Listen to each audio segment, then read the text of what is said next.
The crystalline notes of a waltz drifted through the grand ballroom of Ashford Manor, mingling with the perfume of hothouse roses and the low murmur of aristocratic conversation. Chandeliers blazed overhead, their countless candles casting dancing shadows across silk gowns and tailored evening coats.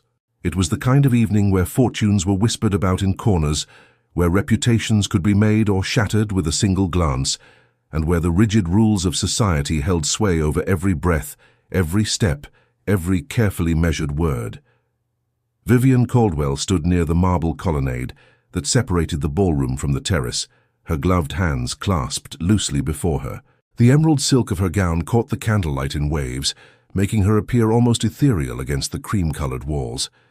She had chosen this spot deliberately, away from the center of the room where dancers swirled in practiced formations, yet not so removed as to invite speculation about her antisocial tendencies. It was a delicate balance, one she had learned to navigate in the 18 months since her engagement had been so publicly dissolved. She watched the couples move across the polished floor with an expression of polite interest that masked the tumult beneath her composed exterior. Once, she had imagined herself among them, spinning in the arms of Arthur Caldwell, her future secured, her place in society unquestioned. That vision had shattered like fine porcelain dropped on stone, leaving her to pick up the pieces while maintaining the fiction that her heart remained intact. Across the ballroom, partially obscured by a cluster of matrons discussing the latest scandal involving Lord Pemberton's youngest daughter, Duke Henry Whitmore stood with a glass of champagne he had no intention of drinking. His dark eyes, the color of espresso in shadow, tracked Vivian's movements with an intensity that would have startled her had she noticed. But she never looked in his direction, never seemed to sense the weight of his attention, and perhaps that was for the best. He had promised himself he would keep his distance, that he would honor the unspoken boundaries that existed between them, boundaries created by circumstance, propriety, and the ghost of Arthur Caldwell that still seemed to haunt every room Vivian entered. Henry had known Vivian for years, though their interactions had always been filtered through the lens of social obligation and family connections. His sister Charlotte was Vivian's closest friend, a relationship that had provided him with more opportunities to observe her than perhaps was wise. He had watched her bloom from a spirited girl into a woman of remarkable grace and quiet strength, had witnessed her joy when Arthur had proposed, and had seen the light in her eyes dim when that same man had abandoned their engagement without explanation, leaving her to face society's cruel scrutiny alone. What he had never told anyone, what he barely admitted to himself in the dark hours before dawn, was that his relief at the broken engagement had been almost as strong as his fury at Arthur's casual cruelty. It made him a poor excuse for a gentleman, he knew, to harbor such feelings for his sister's dearest friend, for a woman who had been promised to another, for someone so clearly beyond his reach, despite his title and considerable fortune. The music swelled, and Henry found himself moving almost unconsciously toward the colonnade, drawn by a pull he couldn't name and wouldn't acknowledge. He told himself he was simply checking on Charlotte, who was dancing with Lord Hartley and appeared to be enjoying herself immensely. But his path took him past Vivian close enough that the subtle scent of lavender and something uniquely her reached him. "Miss Caldwell," he said, keeping his voice carefully neutral as he inclined his head in greeting. She turned, and for a moment something flickered in her grey eyes before the practiced mask of politeness settled into place. "Your Grace, I hope you're enjoying the evening." "As much as these affairs allow," he replied, surprising himself with his honesty. Most people expected platitudes from a duke, empty assurances that everything was splendid, magnificent, beyond compare. But Vivian had never been most people, and perhaps that was part of the problem. "Though I confess I find the company rather more appealing than the entertainment." A faint smile touched her lips, genuine enough to make his chest tighten. "Lady Ashford would be devastated to hear you find her orchestra lacking." "I said nothing of the orchestra," Henry countered, allowing himself the smallest hint of warmth in his tone. "The music is exceptional. It's the performative nature of these gatherings that grows tiresome. Everyone pretending to be someone they're not, saying things they don't mean, all while judging everyone else for doing precisely the same." Vivian's smile widened fractionally, and he caught a glimpse of the woman she had been before Arthur had wounded her pride and broken her trust. And here I thought dukes were supposed to uphold society's standards, not critique them. Perhaps this particular duke has grown weary of standards that serve no one but those who wield them as weapons, he said, then caught himself. This was dangerous territory, this honesty that seemed to spill from him whenever she was near. He cleared his throat, searching for safer ground. Charlotte tells me you've been spending time at the Children's Hospital in Whitechapel. That's admirable work. The warmth in her expression cooled slightly, and Henry cursed himself for the misstep. She didn't want to be admired for her charity work, as if it were some noble sacrifice rather than the genuine desire to help that motivated her. The children there deserve far more than I can offer. But yes, I find the work fulfilling in ways that... She gestured vaguely at the ballroom, at the swirling gowns and glittering jewels and carefully orchestrated social theatre surrounding them. In ways that this doesn't, Henry finished for her, understanding perfectly what she meant. She met his eyes then, really looked at him, and something passed between them, a moment of connection that felt both terrifying and inevitable. It lasted only seconds before she glanced away, her composure reasserting itself like armor sliding back into place. I should... Vivian. The voice cut through the music and conversation like a blade through silk, cold and commanding and utterly unwelcome. Henry felt every muscle in his body tense as Arthur Coldwell materialized beside them. His blonde hair perfectly arranged, his evening clothes immaculate, his handsome face wearing an expression of proprietary confidence that made Henry's hands curl into fists. Vivian had gone completely still, her face draining of color before flushing with what Henry recognized as anger, carefully suppressed beneath years of training in proper deportment. "Mr. Coldwell," she said, her voice admirably steady, "I wasn't aware you had been invited this evening." "Lady Ashford and my mother are old friends," Arthur replied with a dismissive wave of his hand, as if his presence required no further explanation. His gaze flicked to Henry, assessment and something like challenge in his blue eyes. "Your Grace, I trust you won't mind if I steal Miss Caldwell for a dance. We have much to discuss." "I'm afraid I'm not dancing this evening," Vivian said quickly, too quickly, betraying the anxiety that Henry could see building in the tension of her shoulders, the way her gloved fingers had begun to twist together. Arthur's smile never wavered, but something ugly flickered beneath its polished surface. "Nonsense. You love to dance. Remember how we used to—" "That was a long time ago," Vivian interrupted, her voice gaining strength. "And things have changed considerably since then." "Have they?" Arthur stepped closer, invading the careful distance she had maintained. "I've been thinking a great deal about our past, about the mistake I made in letting you go. Perhaps we might—" "No." The single word was quiet but absolute, and Henry felt a surge of pride at her refusal, even as he watched Arthur's expression harden. "You're being unreasonable," Arthur said, his tone shifting from cajoling to condescending in a heartbeat. "People are watching. Surely you don't want to cause a scene?" It was a threat thinly veiled as concern, an attempt to use society's expectations as leverage, and Henry felt his already tenuous control over his temper begin to fray. But before he could intervene, Arthur reached out and grasped Vivian's arm, his fingers closing around the delicate silk of her sleeve with a possessiveness that made Henry's vision narrow to a pinpoint of fury. "Come now," Arthur said, already beginning to pull her toward the dance floor. "One dance won't hurt anything." Vivian resisted, trying to extract her arm from his grip without making an obvious scene, but Arthur's hold only tightened. Henry saw the flash of genuine fear in her eyes, the way her breath quickened, and something inside him that had been carefully contained for far too long finally broke free.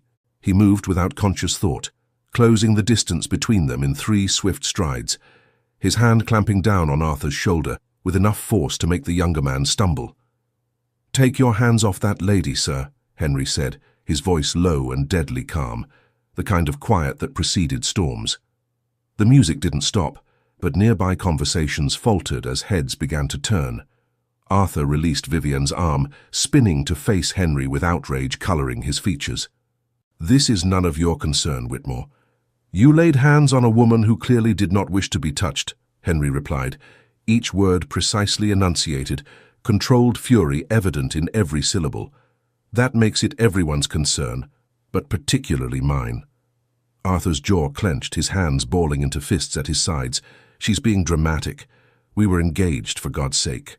"I have every right—" "You have no rights where Miss Caldwell is concerned," Henry interrupted, stepping between Arthur and Vivian, effectively blocking the other man from even looking at her.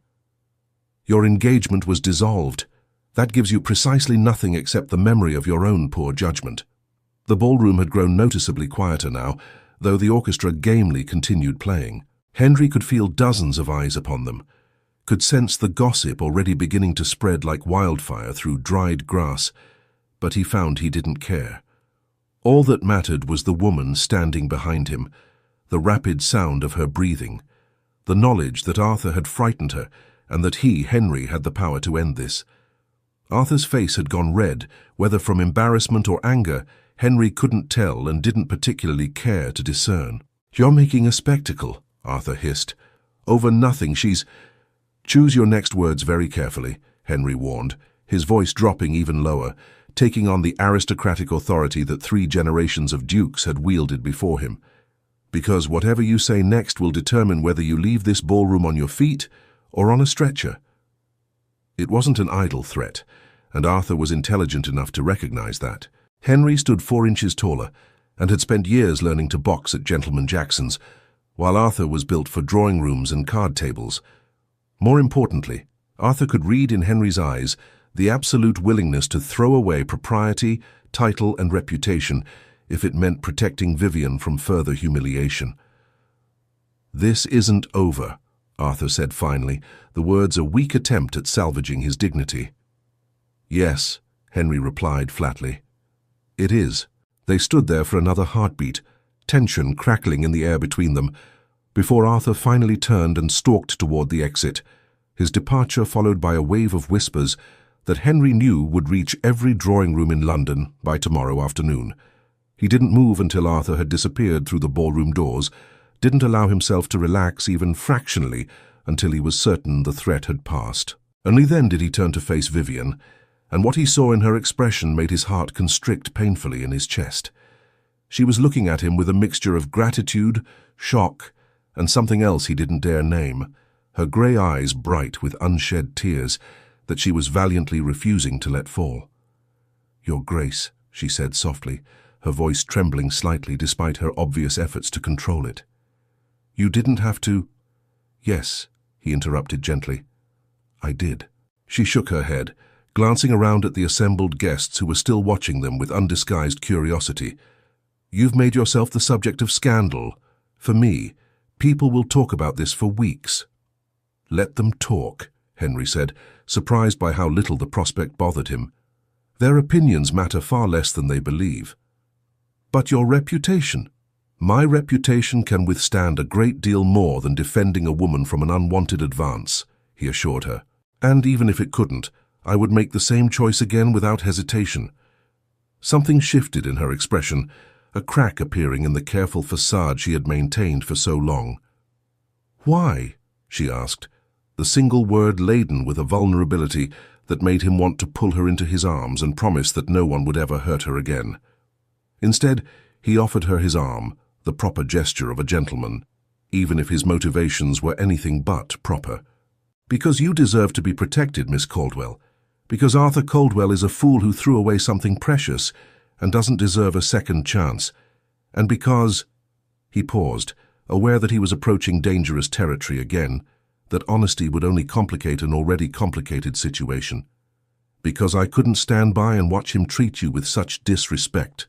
She studied his face for a long moment, searching for something he wasn't sure he could give her, before finally placing her hand on his arm. Her touch, even through the layers of gloves and fabric, sent heat racing through his veins. "Thank you," she said quietly. "Truly." Henry nodded, not trusting himself to speak, and began to guide her toward the terrace doors. She needed air, needed escape from the suffocating attention of the assembled aristocracy, and he needed distance before he did something catastrophically stupid, like confessing feelings he had no business harboring. The cool night air hit them as they stepped outside, a welcome relief from the overheated ballroom. The terrace was empty, most guests preferring the warmth and entertainment inside, which gave them a privacy he knew was dangerous but couldn't bring himself to abandon. The strains of music followed them, softer now, accompanying the sound of Vivienne's breathing as she released a shaky exhale. "I thought I was prepared to see him again," she said after a moment, staring out at the darkened gardens beyond the terrace. "I told myself I had moved past what happened, that it didn't matter anymore. But when he touched me, when he acted as if he had any right—" She trailed off, wrapping her arms around herself despite the warmth of the summer night. "You have nothing to prove," Henry said firmly. "Not to him, not to society, not to anyone.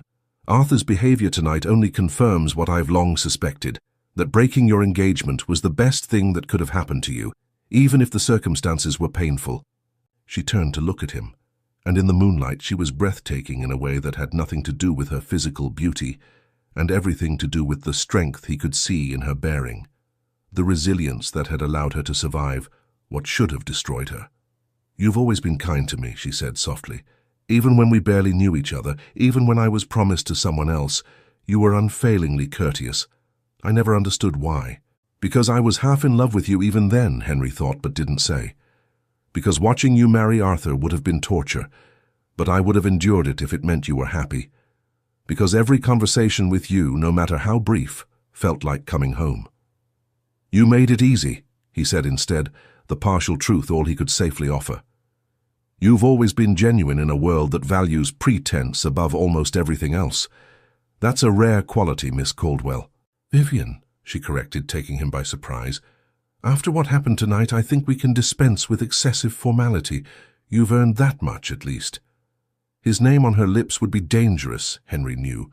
It would make this connection between them feel more real, more possible, when reality dictated that it could never be anything more than this: stolen moments on a moonlit terrace, proximity born of crisis rather than choice. And yet he found himself nodding, accepting the gift she offered even as he recognized the peril it represented. "Henry," he said, the name feeling strange and wonderful in this context. "My friends call me Henry." She smiled then, a real smile that reached her eyes and transformed her entire face, and Henry felt something shift inside him, some fundamental understanding that this night had changed things in ways neither of them could yet comprehend. They had crossed a threshold, stepped past the boundaries of proper acquaintance into something undefined and potentially catastrophic, and there would be no going back to the careful distance they had maintained before. "Henry," Vivienne repeated, testing the name, and he could have sworn his heart stopped beating for a moment. "I should return inside. Charlotte will wonder where I've gone, and I've caused enough scandal for one evening." She was right, of course. Propriety demanded they separate, that they return to the roles society had assigned them, that they pretend this moment of connection had never happened. And yet Henry found himself reluctant to let her go, to watch her walk back into that ballroom and resume the performance of normalcy that he knew cost her more than she let anyone see. "Would you like me to escort you home?" he offered, knowing even as he spoke that it was inappropriate but unable to stop himself. "I can have my carriage brought around. It might be more comfortable than remaining here after everything." Vivienne hesitated, clearly torn between what she wanted and what was acceptable. "People would talk," she said finally, though her tone suggested she was trying to convince herself as much as him. "People are already talking," Henry pointed out reasonably. "At this point, the damage to both our reputations is done. We might as well choose the course that brings you the most comfort." She laughed, a surprised sound that held equal parts amusement and exasperation. "You're a terrible influence, Your Grace. Has anyone ever told you that?" "Frequently," he admitted with a slight smile, "though usually in reference to my political opinions rather than my social conduct." "Very well," Vivienne decided, her chin lifting with determination. "I accept your offer. Let them talk. I'm tired of living my life according to their rules anyway." The declaration felt momentous, like witnessing a butterfly emerge from its chrysalis, and Henry felt an answering surge of something that might have been pride or possession, or the terrifying realization that he was already too far gone to save himself. He offered his arm again, and this time when she took it, her grip was firmer, more confident, as if his defense of her had somehow given her permission to reclaim a part of herself she had suppressed. They re-entered the ballroom together, and Henry felt the weight of every gaze that landed on them, felt the speculation and judgment, and barely concealed curiosity. He kept his expression neutral, aristocratic indifference perfected over years of public scrutiny, even as he remained acutely aware of Vivian beside him, her head held high despite the obvious discomfort she must be feeling. Charlotte intercepted them near the entrance, her blue eyes wide with concern and barely suppressed excitement. "Vivian, are you all right? I saw what happened with Arthur and I was about to come to you, but then, Henry—" She trailed off, looking between them with an expression that suggested she was piecing together a puzzle Henry wasn't sure he wanted solved. "I'm fine," Vivian assured her friend, squeezing Charlotte's hand. "Your brother was very gallant, but I find I'm rather tired. Henry has kindly offered to see me home." Charlotte's eyes widened further, and Henry could practically see the gears turning in her mind, connecting dots that would lead to conclusions he couldn't afford her to reach. But before she could voice whatever thoughts were forming, he intervened with the authority of an older brother who had been managing his sister's tendency toward dramatic speculation since childhood. "I'll return shortly," he said firmly. "Lord Hartley appears to be waiting for your next dance." Charlotte glanced over her shoulder, spotted Lord Hartley indeed making his way toward them, and bit her lip in obvious indecision. "But go," Vivian said gently. "I promise I'm perfectly well. We can talk tomorrow." With visible reluctance, Charlotte nodded and allowed herself to be swept back into the swirl of dancers, though she cast several backward glances that suggested this conversation was far from over. Henry made a mental note to prepare for his sister's inevitable interrogation, though what he would tell her, he had no idea.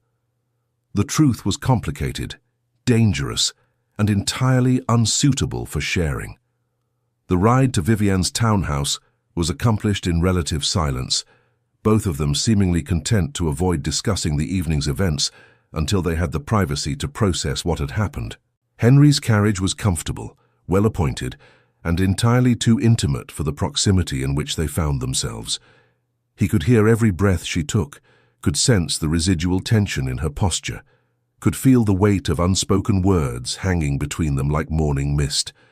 When the carriage finally stopped before her home, a modest but elegant townhouse in Mayfair that she shared with her widowed aunt, Henry descended first and offered his hand to help her down. Their fingers touched, and even through the gloves he felt the connection like a spark of electricity, that same impossible pull that had drawn him to her for longer than he cared to admit. "Thank you," Vivian said as they stood on her front steps, the gas lamps casting golden light across her features. "For everything, for defending me, for seeing me home, for—" She paused, searching for words. "For treating me like I still matter." The statement cut through him like a blade, revealing the depth of damage Arthur's abandonment had inflicted. "You matter," Henry said intensely, unable to stop himself from reaching up to cup her cheek, his thumb brushing across her skin with a tenderness that belied every rule of proper conduct. "You have always mattered, more than you know." She leaned into his touch, her eyes closing briefly, and in that moment, Henry understood with terrible clarity that he was lost. Whatever had existed between them before tonight, whatever careful balance he had maintained, had shattered as completely as Vivian's engagement. There would be no returning to polite distance, no pretending that his feelings were merely fraternal concern or aristocratic courtesy. When she opened her eyes again, they were luminous with unshed tears and something that looked dangerously like hope. "Henry," she whispered, his name a question and a plea all at once. He should step back, should make some excuse and retreat to the safety of his carriage before he did something irreversible. Instead, he found himself leaning closer, drawn by a gravity he couldn't resist, until his forehead rested against hers and their breath mingled in the space between them. "This is madness," he said softly, even as his hand slid from her cheek to cradle the back of her neck, his fingers tangling in the soft curls that had escaped her elaborate coiffure. "I know," she agreed, but she didn't pull away, didn't retreat to safety. Everything about tonight has been madness. If we continue down this path, Henry warned, needing her to understand what she was inviting, there will be no going back. Society will never forgive it. Your reputation has already been ruined once, Vivian interrupted, a note of defiance entering her voice. I survived that. I can survive this too if... She trailed off, uncertainty creeping into her expression. Unless you're regretting your actions. Unless this is simply misplaced chivalry or pity. Pity, Henry repeated, something between a laugh and a groan escaping him. God, Vivian, do you truly not see? Have you no idea what you do to me? Before she could respond, before he could second-guess the impulse, he closed the remaining distance between them and captured her lips with his own. It was neither gentle nor particularly skilled, born more of desperation than expertise. But the moment their mouths met, something ignited between them that felt like coming alive after years of merely existing. Vivian made a small sound of surprise that quickly transformed into something deeper, her hands coming up to clutch at his coat as she kissed him back with an intensity that matched his own. She tasted of champagne and hope and all the things Henry had denied himself, and he poured everything he couldn't say into that kiss, his longing, his frustration, his absolute certainty that she was worth whatever scandal might follow. When they finally broke apart, both breathing hard, her lips were kiss-swollen and her carefully arranged hair had come completely undone. She looked thoroughly ravished and absolutely beautiful, and Henry knew with certainty that this image would be burned into his memory forever. "Well," Vivian said breathlessly, a slightly dazed smile playing at the corners of her mouth. "That was catastrophically inappropriate," Henry finished, though he couldn't bring himself to feel any genuine regret. "I apologize." "I shouldn't have—" "If you apologize for that kiss," Vivian interrupted, her smile widening, "I will be very cross with you. It was the first honest thing that's happened to me in months." Henry felt answering warmth bloom in his chest, dangerous and wonderful and entirely imprudent. "In that case, I retract my apology, though I maintain that I shouldn't have accosted you on your own doorstep where anyone might see." "Then perhaps," Vivian said slowly, her eyes holding his with an intensity that made his pulse quicken, "you should come inside. My aunt has retired for the evening, and we could speak privately without risk of discovery." It was an invitation that crossed every boundary society had erected, a suggestion that could destroy them both if discovered. And yet Henry found himself nodding, found himself following her through the front door into the dimly lit foyer, found himself unable to do anything except follow where she led. The house was quiet, the servants having retired for the night, leaving them alone in a way that was both thrilling and terrifying. Vivian led him to a small sitting room on the first floor, tastefully decorated in shades of cream and blue, and closed the door behind them with a soft click that seemed to echo in the silence. "I don't know what I'm doing," she admitted, turning to face him with remarkable candor. Arthur and I, we never even—" She flushed, unable to finish the sentence. Henry crossed the room in 3 strides, taking her hands in his. "We don't have to do anything except talk. I'm not Arthur, Vivian. I won't take advantage of your vulnerability or confusion. I'm not confused," she said firmly. "Frightened, perhaps, uncertain about what happens next, but not confused about this." She gestured between them. "Whatever this is, it feels real in a way nothing else has for a very long time." "It is real," Henry confirmed, bringing her hands to his lips and pressing a kiss to each one. "Far more real than is wise or proper, or acceptable by any measure society might apply." "Then we'll simply have to be improper together," Vivian decided, with a flash of the spirit he had always admired in her. "Starting now." The weeks following that fateful night at Ashford Manor became a study in contradictions for both Henry and Vivian.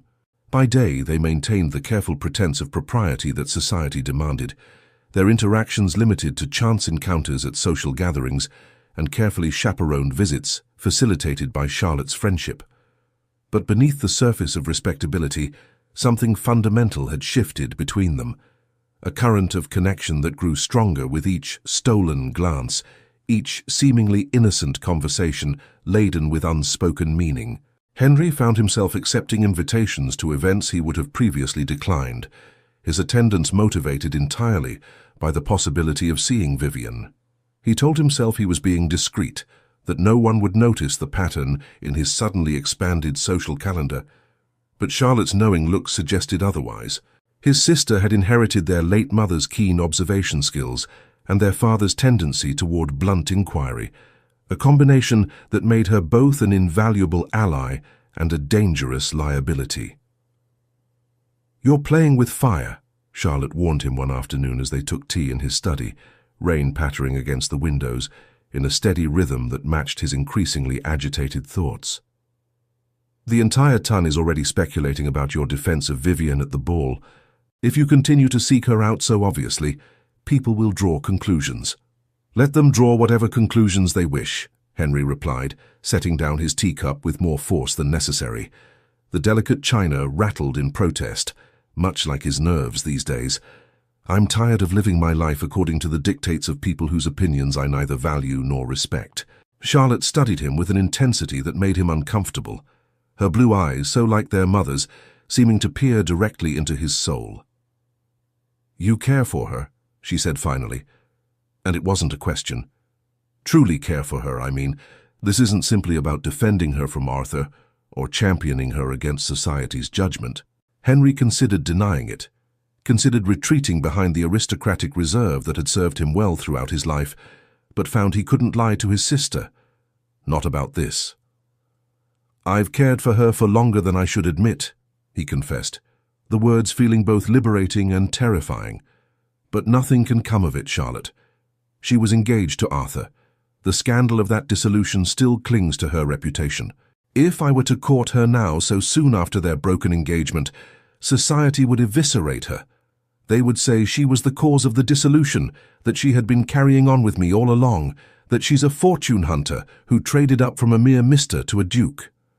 "And you think she cares what society says?" Charlotte challenged, leaning forward in her chair with the same determination she had displayed as a child when refusing to accept an answer she deemed unsatisfactory.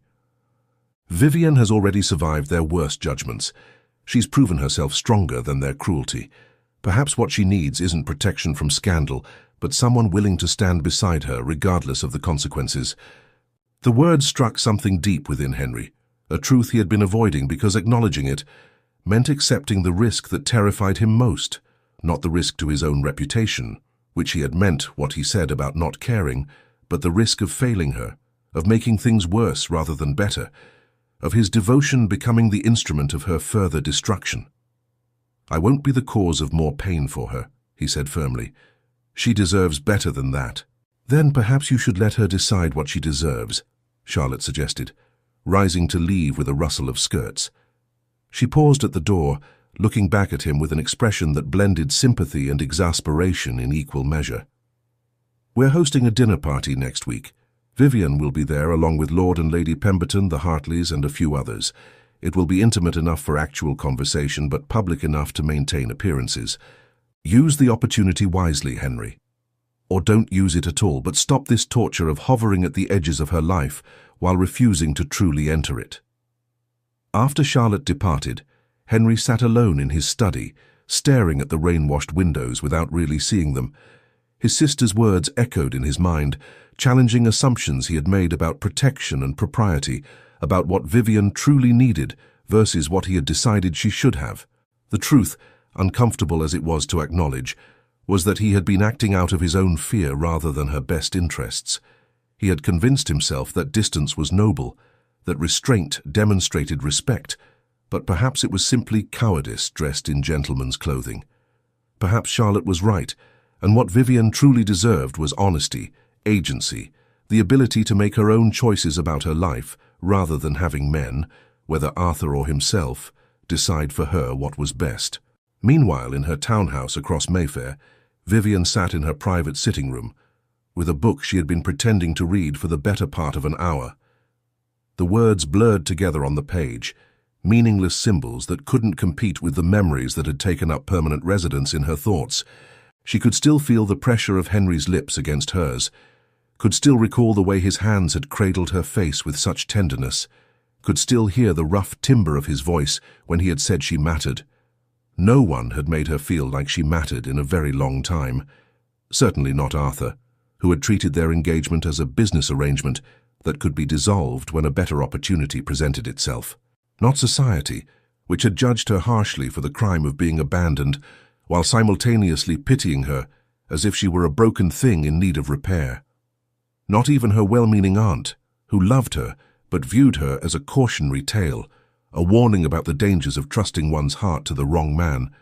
But Henry had looked at her as if she was something precious, something worth defending, something deserving of passion rather than pity.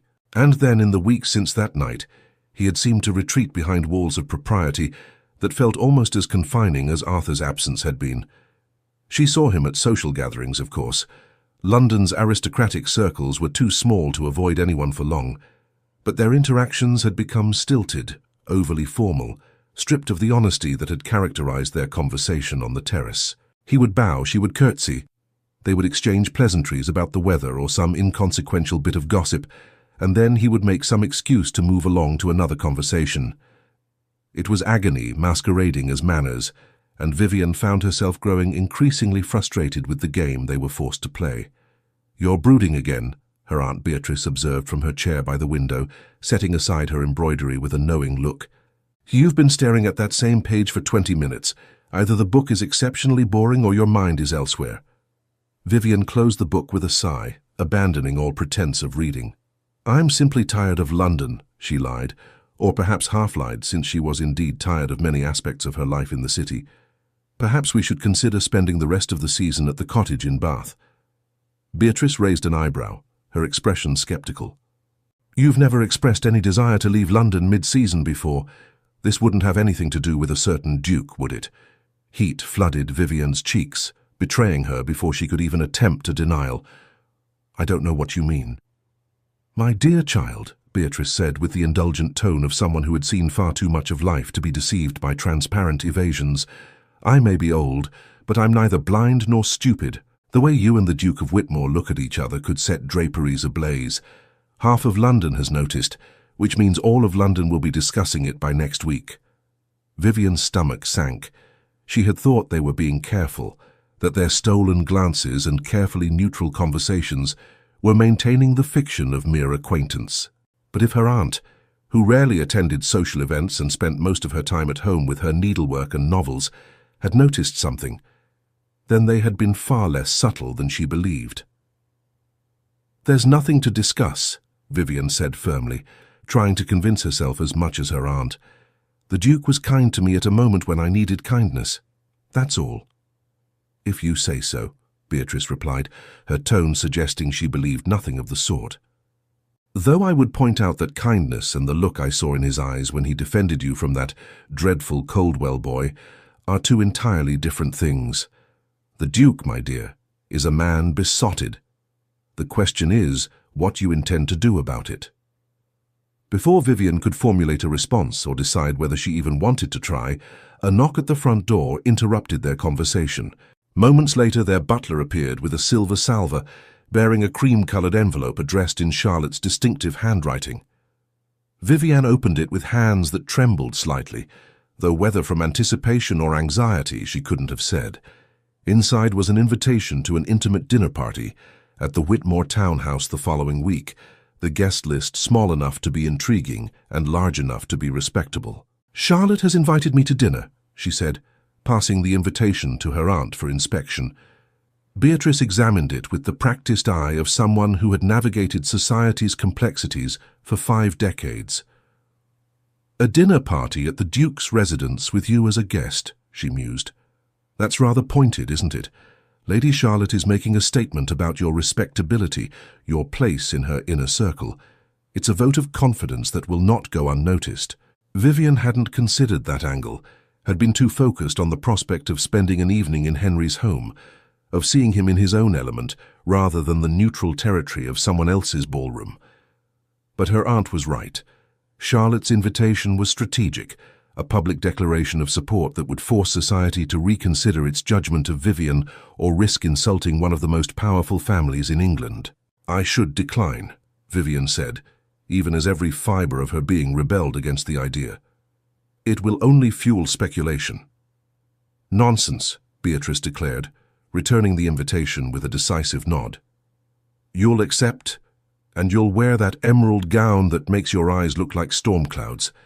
If society is going to talk regardless of what you do, you might as well give them something worth discussing." The week preceding the dinner party passed with agonizing slowness for Henry.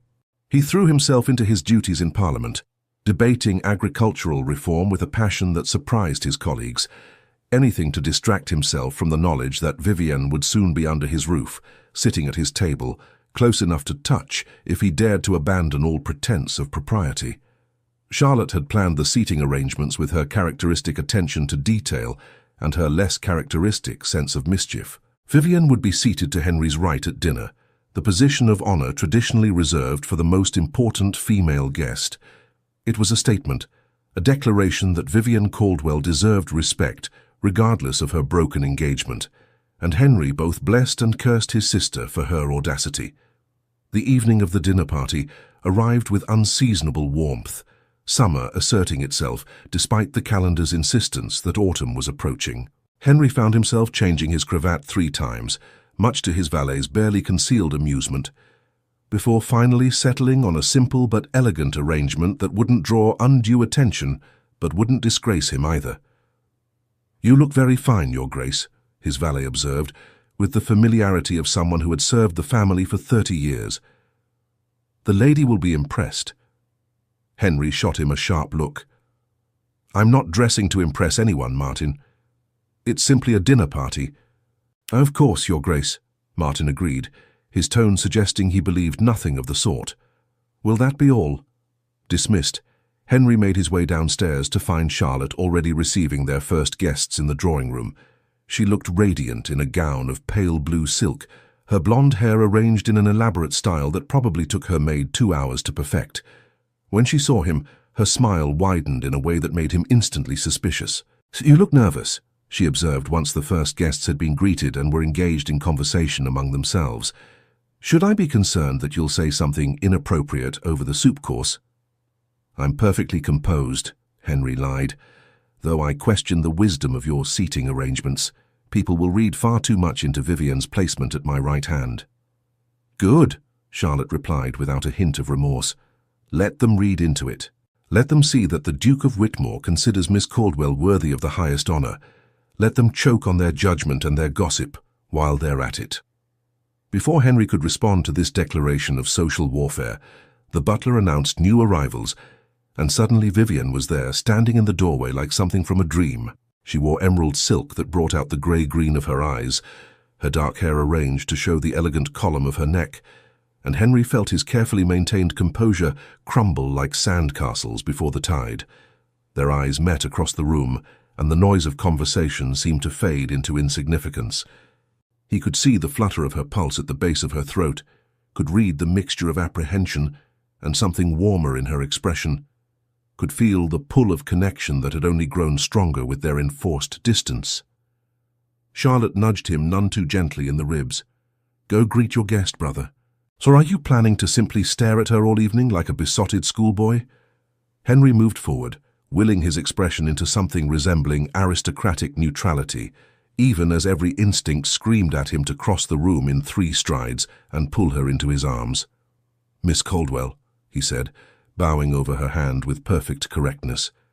"Welcome to my home." "Your Grace," she replied. And was it his imagination, or did her voice carry the faintest tremor? "Thank you for having me. Your home is beautiful." "It pales in comparison to its current company," Henry said before he could stop himself, the words emerging with an honesty that made Charlotte cough delicately beside him. Vivienne's cheeks flushed to becoming pink, and a smile played at the corners of her mouth. "You're very kind." "I'm very honest," he corrected, earning himself another sharp look from his sister. The rest of the guests arrived in short order. Lord and Lady Pemberton, the Earl and Countess of Hartley, Sir William and Lady Margaret Crawford, and a few others who made up Charlotte's intimate circle.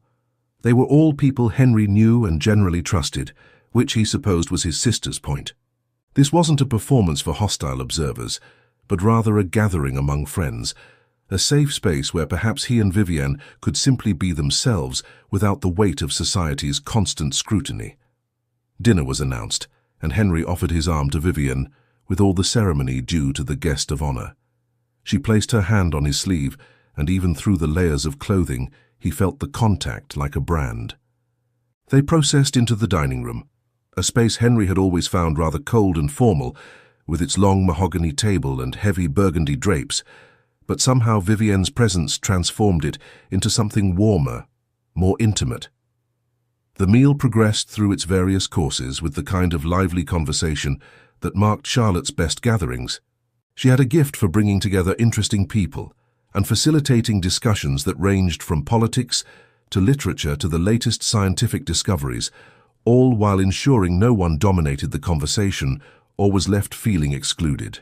Henry found himself engaged in a debate with Lord Pemberton about the proposed railway expansion, while simultaneously aware of every breath Vivienne took beside him, every small movement, every word she contributed to her conversation with Lady Hartley about the children's hospital where she volunteered. "You're distracted," Pemberton observed with amusement during a lull in their discussion. "I haven't seen you this unfocused since that debate over Corn Law reform 3 years ago, and you had pneumonia at the time." Henry had the grace to look abashed. "My apologies. I've had much on my mind lately." "Or someone on your mind," Pemberton corrected, his gaze flicking meaningfully toward Vivienne before returning to Henry with a knowing smile. "She's lovely, and from what I've observed, considerably more intelligent than most of the simpering debutantes who usually occupy society's attention. If you're interested, Whitmore, don't let propriety or fear of scandal stop you. Life is too short to waste on what other people think." The words, coming from a man who had himself defied society by marrying a widow of questionable reputation and had spent the last 15 years blissfully happy despite the initial condemnation, carried particular weight. Henry nodded slowly, filing the advice away to examine later when his thoughts were less chaotic. As the main course was cleared and dessert served, a spectacular array of French pastries that drew appreciative murmurs from the guests, Charlotte rose to propose a toast. "To friendship," she said, raising her glass, "and to those brave enough to live authentically, despite the expectations placed upon them." It was pointed, perhaps too pointed, but the guests raised their glasses gamely enough. Henry caught Vivienne's eye as they drank, and in that moment something passed between them, an understanding that Charlotte's words had been meant for them specifically, a blessing and a challenge combined. After dinner, the party retired to the music room, where Charlotte prevailed upon Lady Crawford to play the pianoforte, while the other guests arranged themselves in comfortable groupings for conversation. Henry found himself drawn to the window seat, where Vivienne had settled, slightly removed from the main gathering but not so distant as to appear antisocial.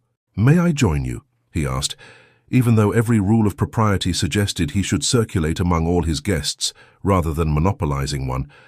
"I wish you would," Vivienne replied, and the warmth in her voice made his decision easy. He sat beside her, closer than was strictly proper, their bodies not quite touching but near enough that he could feel her heat, could catch the subtle scent of lavender that always seemed to cling to her. From this vantage point, they could observe the other guests without being the center of attention, a small island of privacy in a room full of people. "Your sister has been very kind to me," Vivienne said softly, watching Charlotte laugh at something Lord Hartley had said. "This dinner, the seating arrangements, all of it. She's making a statement." "Charlotte has never been subtle," Henry agreed, "though in this case, I'm grateful for her lack of discretion. You deserve to be honored, Vivienne. You deserve to be treated with respect by people who matter." She turned to look at him directly, and he saw questions in her eyes, uncertainties that his careful distance had created. "And do you respect me, Henry? Is that what this is, respect?" The question hung between them, loaded with meaning, demanding honesty he wasn't sure he could give in a room full of witnesses. But perhaps that was the point. Perhaps Charlotte had orchestrated this entire evening, not to provide them with privacy, but to force them into honesty, to make them acknowledge in front of people who mattered what they had been denying in private. "I respect you immensely," Henry said carefully, aware that several people had stopped their conversations and were watching them with undisguised interest. But if I'm being completely honest, respect is perhaps the least complicated of the feelings you inspire in me. Vivian's breath caught, and he saw hope bloom in her expression like flowers after rain. And the more complicated feelings? This was it, the moment where he could retreat behind propriety or step forward into honesty. Charlotte caught his eye from across the room, giving him the smallest nod of encouragement. Lord Pemberton was smiling knowingly. Even Lady Hartley, usually a stickler for propriety, looked approving rather than scandalized. "I find myself thinking about you constantly," Henry admitted, his voice low enough that only she could hear, though he suspected others were straining to catch his words. "I attend events I have no interest in simply for the possibility of seeing you.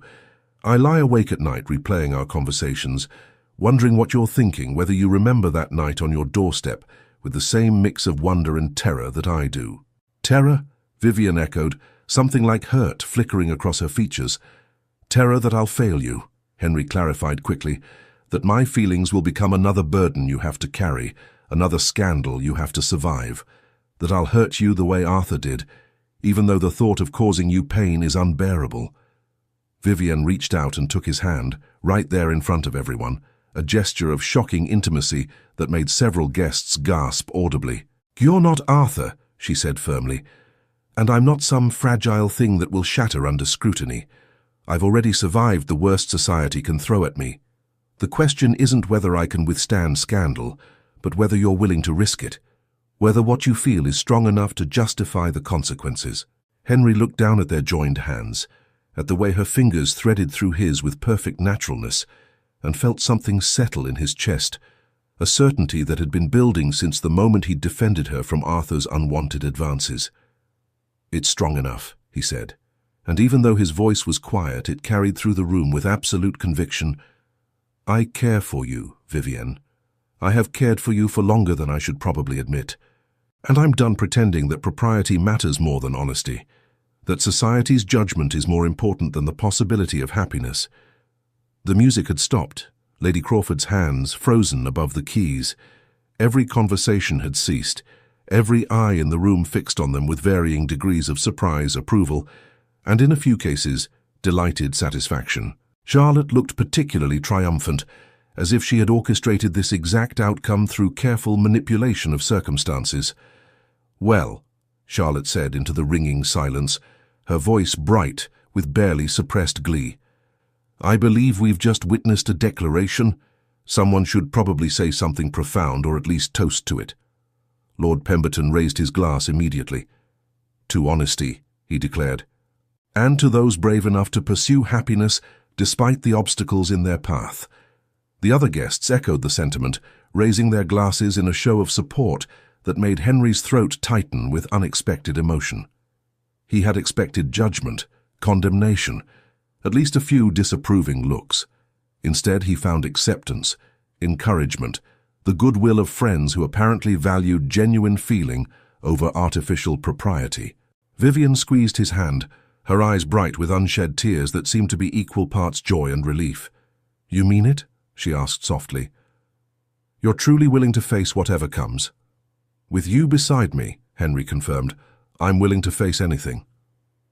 The rest of the evening passed in a blur of congratulations and well wishes, of Charlotte looking insufferably smug, of their guests departing with promises to support them against any who might criticize their courtship.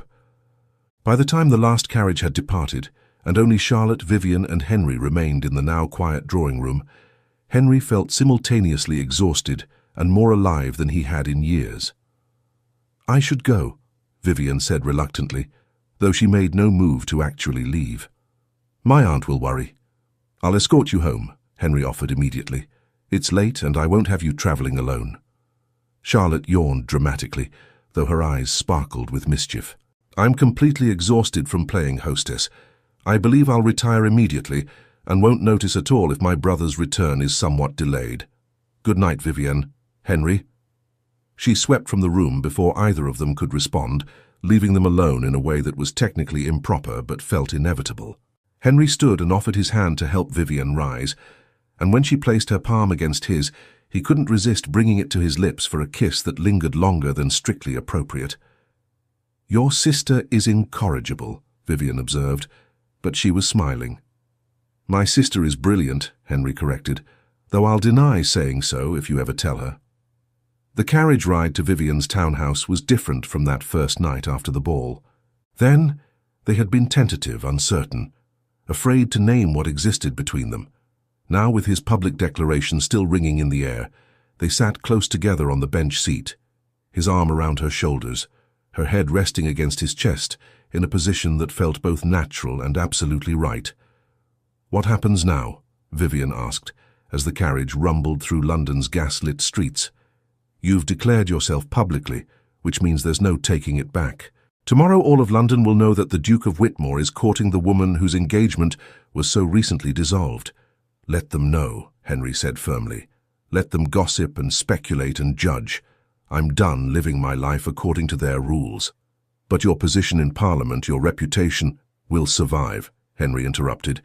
"And even if they don't, even if this costs me politically or socially, I can't bring myself to care. I've spent my entire life doing what was expected, being who everyone needed me to be. For once I want to be selfish. I want to pursue what makes me happy, and what makes me happy, Vivienne, is you." She tilted her head back to look at him, and in the flickering light from the street lamps passing outside, she was breathtaking. "I never thought I'd feel this way again," she admitted. "After Arthur, I convinced myself that I was better off alone, that trusting anyone with my heart was too dangerous. And then you defended me at that ball, and something inside me that I thought had died started to wake up again." "I'm glad," Henry said, cupping her face in his hands. "Because I intend to spend however long you'll let me proving that you were right to trust again, that not all men are Arthur Coldwell, that some of us recognize precious things when we find them and fight to keep them."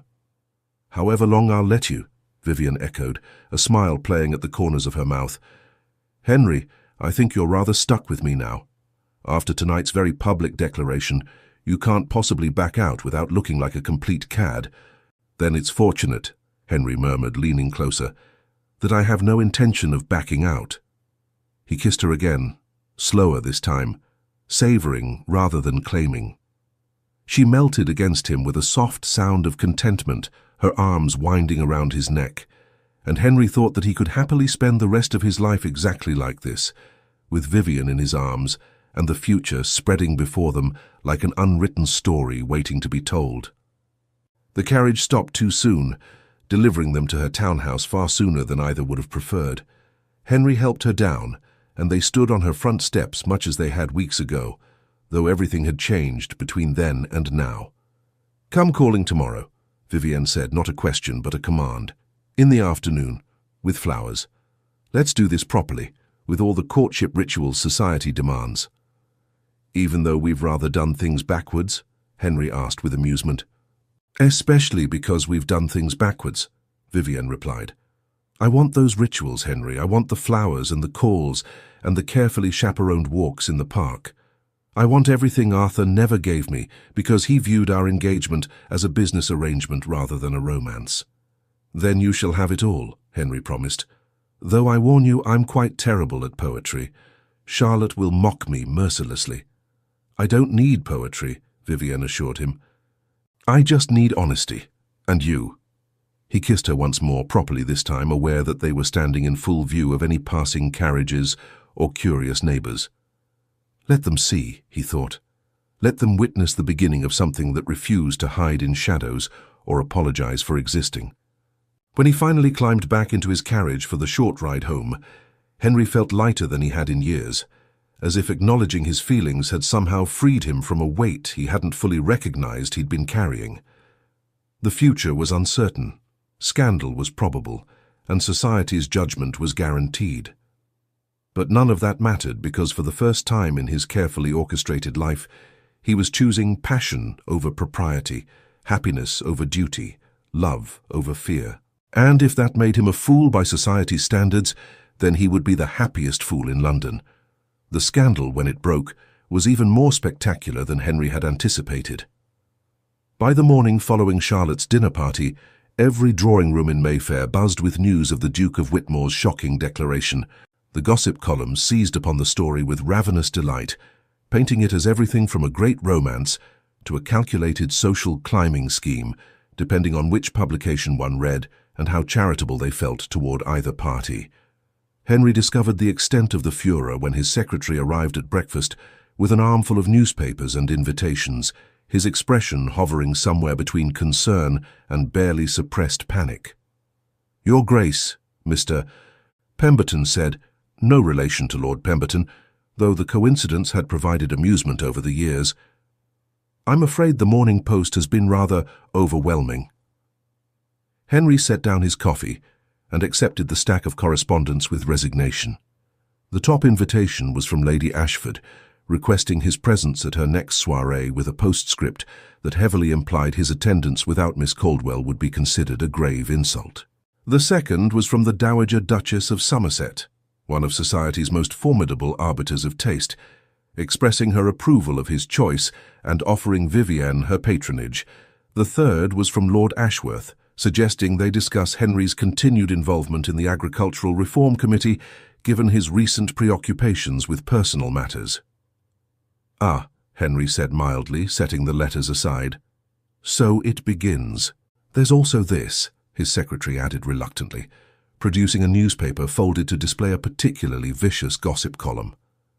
Henry scanned the text, his jaw tightening as he read the barely veiled accusations that Vivienne had been carrying on with him during her engagement to Arthur, that the broken engagement had been her fault, that she had manipulated circumstances to trade a mere gentleman for a duke. The lies were creative, he'd give them that, but they were still lies, and reading them made his blood boil with protective fury. Vivienne would see these same papers, would read these same accusations, and the thought of her facing this venom alone was intolerable. "Have my horse saddled," Henry commanded, rising from the table. "I'm going out." "Your Grace, you have meetings this morning." "Cancel them," Henry interrupted, already heading for the door. "Or reschedule them. I don't particularly care which. Right now there's somewhere far more important I need to be." 20 minutes later, he was knocking on Vivienne's door with enough force to suggest urgency without quite crossing into alarm. The butler who answered looked relieved to see him, which Henry took as a bad sign. He was shown immediately to the morning room, where he found Vivienne seated by the window with what appeared to be every scandal sheet in London spread across the table before her. She looked up at his entrance, and Henry's heart clenched at the sight of her. She was still in her dressing gown, her hair loose around her shoulders in a way that was both improper and absolutely enchanting, and her eyes were red-rimmed as if she'd been crying, though her expression was more angry than devastated. "Have you seen these?" she demanded, gesturing at the newspapers with a hand that trembled slightly. "They're calling me a social climber, a manipulator, a woman of questionable morals who broke her own engagement to pursue a duke. One of them actually suggested I should be barred from polite society for my calculated assault on propriety." Henry crossed the room and pulled her into his arms without hesitation. Scandal and propriety be damned. She resisted for perhaps half a second before melting against him, her fingers clutching at his coat, as if he were the only solid thing in a world that had suddenly tilted sideways. "They're lies," he said firmly, one hand stroking her hair in what he hoped was a comforting gesture. "Vicious, cowardly lies written by people who wouldn't recognize genuine feeling if it struck them in the face. And anyone with half a brain will see through them." "But what if they don't?" Vivienne asked, her voice muffled against his chest. "What if this destroys you? What if your work in Parliament suffers because you're associated with me? What if—" "Then I'll survive it," Henry interrupted. "We'll survive it together. Vivienne, look at me." She pulled back far enough to meet his eyes, and he cupped her face in his hands with infinite gentleness. "I told you last night that I was done living according to their rules. I meant it.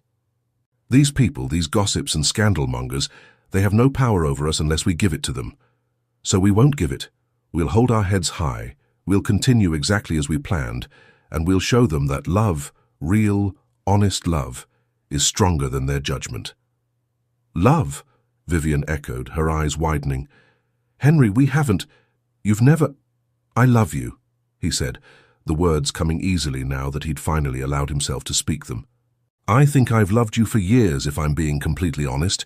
Watching you with Arthur was torture. Seeing you hurt when he abandoned you made me want to call him out. Consequences be damned. And holding you, kissing you, being near you, feels more right than anything else in my entire carefully orchestrated life. Tears spilled down her cheeks, but these were different from the ones she'd shed over the scandal sheets. These were tears of joy, of relief, of emotions too large to be contained. I love you too, she whispered. I didn't want to, didn't mean to. I told myself it was too soon, too complicated, that I should wait a respectable amount of time. But the heart doesn't care about respectability, does it? If it did, Henry replied, kissing away her tears, it wouldn't be worth very much. They stood like that for a long moment, wrapped in each other's arms while London's gossip sharpened their knives outside. Eventually, Vivian's Aunt Beatrice cleared her throat from the doorway, making them spring apart with guilty haste. I do hope you intend to marry her, Beatrice observed dryly, though her eyes were twinkling. Because having the Duke of Whitmore in my niece's morning room, while she's still in her dressing gown, is precisely the sort of scandal that could finish what those dreadful newspapers started. I intend to marry her as soon as she'll have me, Henry replied without hesitation, then turned to Vivian with sudden urgency. That is, if you'll have me. I realize this is rather backwards, that I should have courted you properly first, should have spoken to your father. My father is dead, Vivian interrupted gently, and my aunt is right here, looking extremely expectant. Beatrice nodded encouragingly. I am indeed, and I would very much like to know whether I should begin planning a wedding or start composing strongly worded letters to editors defending my niece's virtue. Henry dropped to one knee right there in the morning room, still holding Vivian's hand, feeling simultaneously terrified and absolutely certain. Vivian Caldwell, will you do me the extraordinary honor of becoming my wife? I can't promise that society will make it easy. I can't even promise that the scandal will die down quickly, but I can promise that I will love you fiercely and defend you constantly and spend every day trying to deserve the gift of your presence in my life. Vivian's smile was radiant enough to light the entire room. Yes, she said simply. Yes, Henry, I'll marry you. I'll face the scandal and the gossip and whatever else comes, because being with you is worth all of it, and more. He rose and kissed her properly, thoroughly, with an enthusiasm that made Beatrice cough pointedly and mutter something about propriety before tactfully withdrawing to give them a moment of privacy. When they finally broke apart, both breathing hard, Vivian was laughing with pure joy. We're going to be the talk of London for months, she predicted. Years, probably, Henry agreed cheerfully. But perhaps that's not entirely a bad thing. Let them see that love exists outside their rigid rules. Let them witness what happens when two people choose each other despite the obstacles. Perhaps it will give others courage to do the same. The engagement was announced in the Times the following morning, accompanied by a notice that the wedding would take place in 6 weeks at the Duke's private chapel in Devonshire, followed by a breakfast at Whitmore Hall. It was fast by society's standards, but Henry was done waiting, done pretending that propriety mattered more than happiness, and Vivian agreed enthusiastically. The reactions were predictably mixed. Some of society's most prominent families sent congratulations and offered their support. Others snubbed them at gatherings, turned their backs in shops, made it clear through pointed exclusion that they considered the match scandalous at best and mercenary at worst. Arthur Caldwell predictably had opinions, which he shared liberally with anyone who would listen, painting himself as the wronged party who had been betrayed by both his former fiancée and a man he'd considered a friend. Henry endured this with gritted teeth until the afternoon he encountered Arthur at his club, a meeting that had clearly been orchestrated by Arthur himself.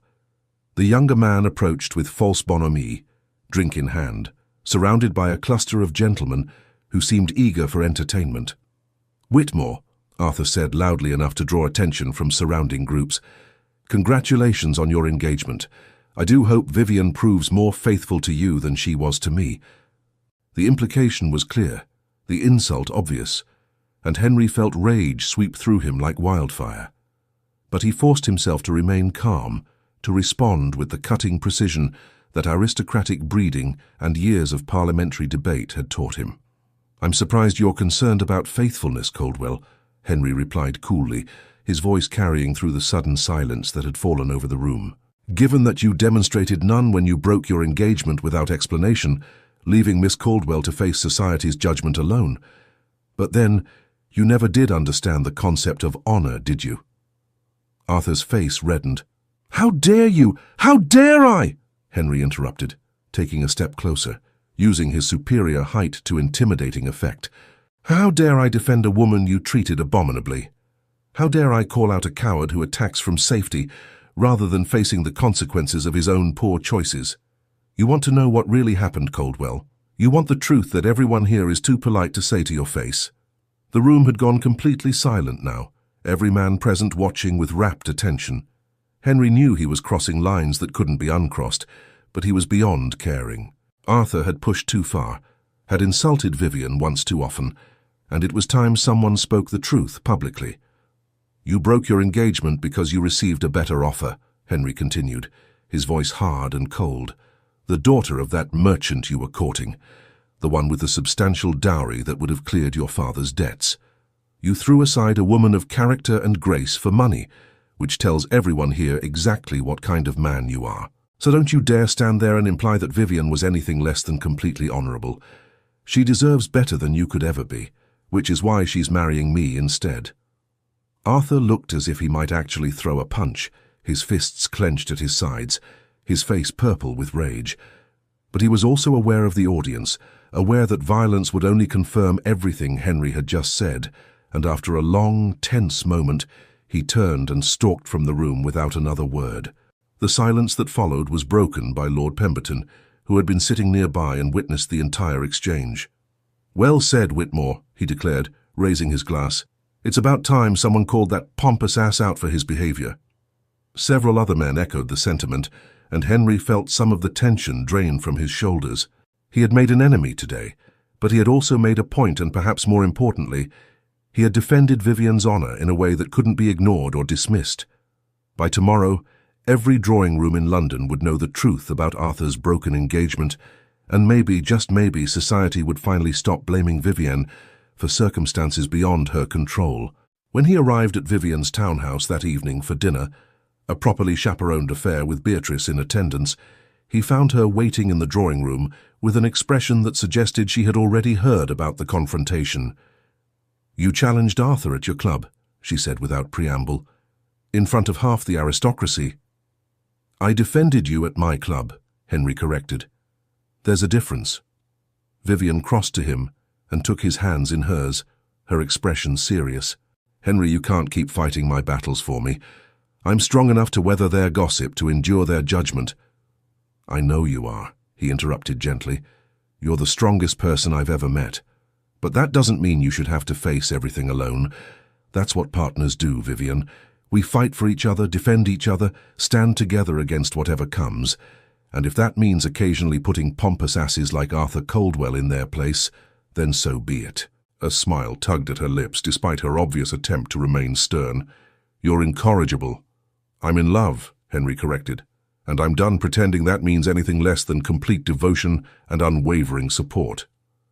The weeks leading up to the wedding passed in a blur of preparation and surprising support. Charlotte threw herself into planning with enthusiasm that bordered on manic, determined to create an event so spectacular that society would have no choice but to acknowledge its magnificence. The Dowager Duchess of Somerset made good on her promise of patronage, hosting a tea in Vivian's honor that was attended by some of the most influential women in London. Lord Pemberton and several other members of Parliament publicly endorsed the match, making it clear that Henry's political standing was undiminished despite the scandal. But perhaps most importantly, Vivian bloomed like a flower, finally given proper sunlight. The sadness that had clung to her since Arthur's betrayal gradually lifted, replaced by a joy that made her luminous. She laughed more freely, spoke more boldly, carried herself with a confidence that came from being genuinely valued rather than merely tolerated. Henry found himself falling more deeply in love with each passing day, discovering new facets of her personality that delighted and surprised him. She was wickedly funny when she relaxed her guard, could debate philosophy and politics with impressive knowledge, and had strong opinions about everything from agricultural reform to the proper way to arrange roses. She was also passionate in ways that made him grateful for Beatrice's vigilant chaperoning, because the temptation to abandon propriety entirely grew stronger every time they were alone. The wedding day arrived with perfect weather, as if nature itself was blessing their union. The private chapel at Whitmore Hall was small, intimate, decorated with thousands of white roses that filled the air with their scent. The guest list included only those people who truly mattered: Charlotte and her growing attachment to Lord Hartley, whom Henry suspected would be next to make a romantic declaration; Lord and Lady Pemberton, the Dowager Duchess, Beatrice, dabbing at her eyes with a handkerchief, and a handful of other friends who had supported them through the scandal. Henry stood at the altar, watching Vivian process down the aisle on Beatrice's arm, and he had to blink back tears at the sight of her. She wore ivory silk that shimmered in the candlelight, her dark hair crowned with orange blossoms, and her smile was radiant with happiness so pure it almost hurt to witness. This woman, this remarkable, resilient, absolutely extraordinary woman, had chosen him, had agreed to bind her life to his despite the obstacles, despite the scandal, despite every reason society had given her to refuse. The ceremony itself passed in a haze of emotion. He heard himself make his vows, heard Vivian's clear voice responding with her own, felt the cool metal of the ring as he slid it onto her finger. And then the priest was declaring them husband and wife, and Henry was kissing her with more enthusiasm than was probably appropriate in church, but couldn't bring himself to care because she was his, finally and irrevocably his. The breakfast that followed was everything Charlotte had promised: spectacular food, flowing champagne, toasts that ranged from sentimental to hilarious. Lord Pemberton stood and recounted the story of their courtship with embellishments that made both Henry and Vivian laugh. The Dowager Duchess proclaimed them her favourite couple of the season and predicted their marriage would be one of legendary happiness. Charlotte, slightly tearful and definitely tipsy, announced that she had known from the beginning they were perfect for each other and demanded credit for orchestrating their declaration at her dinner party. But eventually the breakfast ended, the guests departed, and Henry and Vivian were finally blessedly alone in the carriage that would take them to Whitmore Hall for their wedding night. The moment the door closed behind them, he pulled her into his lap with more urgency than grace, and she came willingly, laughing against his mouth as he kissed her with all the pent-up passion of their carefully chaperoned courtship. "We're married," she said wonderingly when they broke apart for air. "Actually married. Sometimes I still can't believe this is real." "It's real," Henry assured her, trailing kisses down her neck in a way that made her shiver. "You're my wife, my Duchess, mine." "Yours," she agreed, threading her fingers through his hair. "As you are mine, Your Grace." "Just Henry," he corrected. "Always just Henry when we're alone." Whitmore Hall had been prepared for their arrival with a level of romantic attention that Henry suspected was entirely Charlotte's doing. Their private suite was filled with candles and roses, champagne chilling in a silver bucket, the bed turned down invitingly. It was beautiful and intimate, and almost overwhelming in its implications of what came next. Vivienne seemed to sense his sudden nervousness because she took his hand and squeezed gently. "We don't have to rush anything," she said softly. "We have the rest of our lives." "I want to rush everything," Henry admitted with raw honesty. "I've waited so long to have you like this, to be able to touch you without restraint, to show you with more than words how much you mean to me. But I'm also terrified of disappointing you, of not being what you need." She reached up and cupped his face in her hands, her grey-green eyes serious and full of love. "You could never disappoint me, Henry. You've already given me more than I ever thought I'd have. Respect, passion, partnership, a love that doesn't ask me to diminish myself to fit someone else's expectations. Whatever happens tonight, however clumsy or awkward we might be, we'll figure it out together." And they did figure it out together with laughter and tenderness and gradually increasing confidence as the night wore on. Henry discovered that Vivian was passionate and surprisingly bold once her nervousness faded, that she met him touch for touch, kiss for kiss, with an enthusiasm that made him feel like the most fortunate man alive. And when they finally lay tangled together in the aftermath, her head on his chest and his arms wrapped around her. Henry thought that perhaps this was what happiness truly meant. Not the absence of difficulty or scandal or challenge, but the presence of someone who made facing all of it worthwhile. The weeks and months that followed established new rhythms in their life together. They divided their time between London and Whitmore Hall, Henry attending to his parliamentary duties, while Vivienne threw herself into charitable work with renewed energy. Together, they became known as a formidable political partnership, with Vivienne's insights on social reform complementing Henry's work on agricultural policy. The scandal that had accompanied their courtship gradually faded, replaced by respect for their obvious devotion and the good they accomplished together. Arthur Coldwell eventually married his merchant's daughter in a wedding that was lavish but oddly joyless, according to those who attended.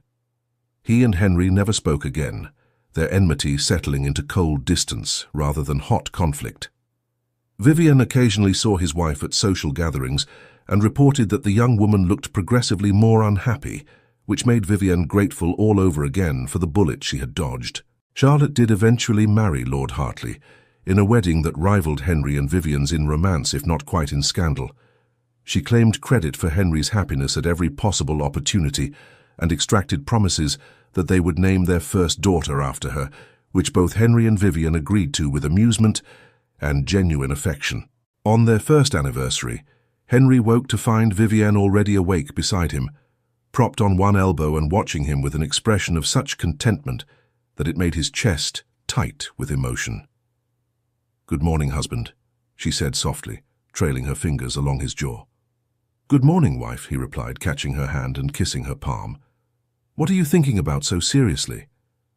"About how different my life is from what I imagined a year ago," she admitted. "When Arthur broke our engagement, I thought my chance at happiness was over. I thought I'd spend the rest of my life as a cautionary tale, a woman to be pitied rather than envied. And then you defended me at that ball, and everything changed." "Everything changed for me too," Henry said, pulling her closer until she was nestled against his chest. "I had convinced myself that duty was enough, that I could be content with a life of careful propriety and emotional distance. And then you happened, and suddenly nothing was enough except you. Do you regret it?" Vivienne asked, though her tone suggested she already knew the answer. "The scandal, the gossip, the way people still whisper about us sometimes. "Not for a single moment," Henry replied without hesitation. "I would endure 1,000 scandals for one day of being loved by you. Though I admit," he added with a grin, "it's rather nice that most of the gossip has died down." "Most of it will probably resurge when I tell you my news," Vivienne said, a mysterious smile playing at her lips. Henry felt his heart skip a beat at her expression, at the barely contained excitement in her eyes. "News?" "I'm with child," she announced, and the joy in her voice made everything else insignificant. "The doctor confirmed it yesterday. We're going to have a baby, Henry." He stared at her for a long moment, words failing him entirely as the magnitude of her announcement settled over him. A baby. Their baby.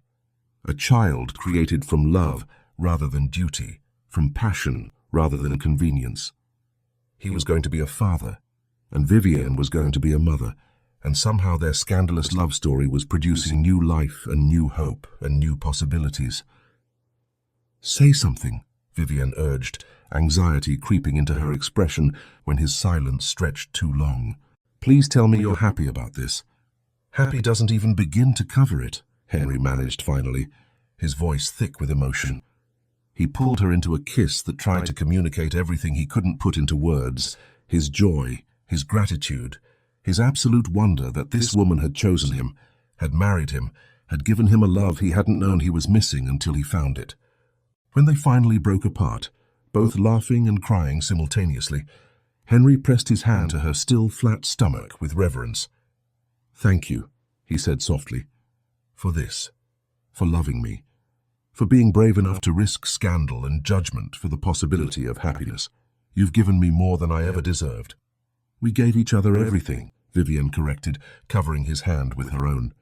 "And we'll give our child a home filled with love rather than propriety, with honesty rather than pretense, with the knowledge that some things are worth fighting for." Their daughter was born 7 months later, after a labour that left Henry pacing the halls of Whitmore Hall like a caged animal, until Charlotte finally ordered him to sit down before he wore a path in the expensive carpets. When the midwife finally emerged to announce that both mother and baby were healthy, he practically ran to Vivienne's side. She looked exhausted but radiant, cradling a tiny bundle wrapped in soft blankets.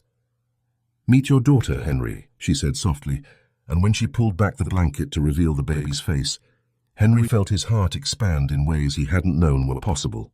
The baby, Charlotte Eleanor Whitmore, named after Henry's sister and Vivienne's late mother, had dark hair like her mother and what promised to be her father's dark eyes. She was perfect and tiny and absolutely miraculous, a living testament to everything they had overcome to build their life together. "She's beautiful," Henry whispered, afraid to speak too loudly and disturb the sleeping infant, "just like her mother." "She's going to be strong," Vivienne predicted, gazing at their daughter with fierce love. "She'll have to be, growing up as the daughter of the Duke and Duchess of Whitmore, but she'll also know what it means to be loved without conditions, to be valued for who she is rather than who society expects her to be. And she'll know that her parents' love story started with scandal and defiance and the kind of passion that refused to be contained by propriety," Henry added. "So if she ever wants to follow her heart, rather than society's rules, she'll have a pretty good precedent to point to." Vivienne laughed softly, careful not to wake the baby. "I can only imagine the trouble she'll cause when she's older. She'll probably give us grey hair before we're 40. I can't wait," Henry replied honestly, and he meant it. Whatever challenges lay ahead, whatever scandals their daughter might create, whatever storms they would face together, he knew with absolute certainty that they would weather them as they had weathered everything else, with love, with partnership, with the understanding that some things were worth any price. The christening of Charlotte Eleanor Whitmore was attended by everyone who mattered in their world. Lord and Lady Pemberton, the Dowager Duchess who had become an honorary grandmother, Charlotte and Lord Hartley, with their own announcement of an impending arrival, and dozens of others who had supported them through scandal and celebration alike. Even some who had initially condemned their match appeared, drawn by curiosity or genuine change of heart, or simply the social power that the Duke and Duchess of Whitmore now wielded. Arthur Coldwell was notably absent, though his name came up briefly when Charlotte mentioned seeing his wife at a shop, looking thin and unhappy. "I heard he's deeply in debt again," she reported with something that wasn't quite satisfaction, but wasn't far from it either. "Turns out that merchant dowry wasn't enough to sustain his spending habits. But apparently divorce is out of the question, so they're stuck making each other miserable." "I'm grateful every day that I escaped that fate," Vivienne said quietly, holding her daughter close. "Even the scandal was worth it to avoid a lifetime of that kind of unhappiness." "The scandal made you interesting," the Dowager Duchess declared from her seat by the window. "Proper marriages are dreadfully boring. Give me a love story with obstacles and passion any day. Makes for much better conversation at tea." As the sun set over Whitmore Hall that evening, Henry stood at the window of the nursery, watching Vivienne rock their daughter to sleep.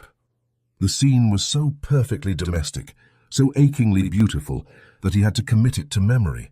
The golden light painting them both in warm tones, the soft melody Vivienne hummed, the complete peace on her face as she gazed at their child. This was what mattered, he thought. Not titles or propriety or society's approval, but moments like these, love like this, family like this. Everything else was just noise, easily ignored when compared to the symphony of happiness they had created together. "Come to bed," Vivienne said softly once the baby was settled in her cradle. "Tomorrow will bring new challenges, new adventures, new opportunities to scandalize someone." Henry crossed to her and pulled her into his arms, grateful as always for her presence, her strength, her absolute refusal to be anything less than herself. "I love you," he said, the words as necessary as breathing. "Today, tomorrow, always." "Always," she agreed. And when she kissed him, it tasted like promise and hope, and the kind of forever that only exists when two people choose each other over and over again, regardless of the cost. Outside, London continued its endless cycle of gossip and scandal and judgment. But inside Whitmore Hall, in rooms filled with love and laughter, and the sound of a baby's contented sigh, none of that mattered at all. Because sometimes the greatest rebellion is simply choosing happiness. And sometimes the most radical act is loving someone so completely that society's rules pale in comparison to the truth of what you've built together. Henry and Vivian had learned that lesson the hard way, through scandal and struggle, and the kind of challenges that would have broken lesser connections. But they had emerged stronger, their love tempered by fire until it was unbreakable. And as they stood together watching their daughter sleep, surrounded by everything they had fought for and everything they had built, they knew with absolute certainty that every moment of struggle had been worth it. Because this love, this family, this life they had created in defiance of expectation, this was everything, and it was more than enough. Dear listeners, thank you so much for joining us on this journey through Henry and Vivian's love story. If you enjoyed hearing about their scandalous romance and triumphant happiness, we would be absolutely delighted if you could take just a moment to subscribe to our channel, Echoes of Romance. Your subscription helps us bring you more beautiful love stories that celebrate passion over propriety and happiness over duty. We'd also love to hear your thoughts in the comments below. Did Henry's declaration at the dinner party make your heart race? Were you rooting for them through the scandal? Do you have your own stories of choosing love over society's expectations? Share with us. We read every comment and cherish your engagement with these tales. And please, if this story touched your heart, give us a like and activate those notifications so you never miss when we share our next romantic adventure. Your support means the world to us and helps us continue creating content that celebrates love in all its forms. Until next time, may you always choose passion over propriety, and may your own love story be filled with the kind of devotion that defies convention. Thank you for being part of the Echoes of Romance family.